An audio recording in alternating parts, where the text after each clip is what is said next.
લક્ષ્ય ન્યૂઝ, એક નજર, એક લક્ષ્ય. સાયલા માર્કેટિંગ યાર્ડમાં આકાંક્ષી તાલુકા કાર્યક્રમ યોજાયો. નીતિ આયોગ દ્વારા દેશભરમાં નક્કી કરાયેલ 112 આકાંક્ષી જિલ્લાઓ અને 500 તાલુકા પૈકી ગુજરાત રાજ્યના સુરેન્દ્રનગર જિલ્લાના સાયલા તાલુકાનો સમાવેશ કરવામાં આવ્યો છે.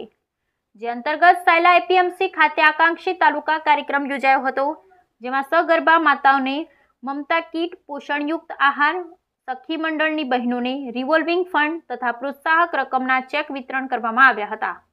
ગુજરાતના 10 જિલ્લાઓના 13 તાલુકાના સાયલાની પસંદગી થતા તાલુકાના તમામ સરપંચોને ઉપસ્થિત રખાયા હતા. કેન્દ્રીય રાજ્યમંત્રી નીમુબેન બાંભણિયાની વિશેષ ઉપસ્થિતિમાં આયોજિત આકાંક્ષી તાલુકા કાર્યક્રમમાં ઉપસ્થિત રહી લાભાર્થીઓને વિવિધ સહાય કીટોનું વિતરણ કર્યું. સાયલા આરોગ્ય હેલ્થ સેન્ટર તથા સાયલા આઈસીડીએસ કર્મચારી દ્વારા સ્ટોલો ઊભા કરી અને એને લગતી માહિતી આપી. Bureau report Ranjitbhai Khachar, Sayla.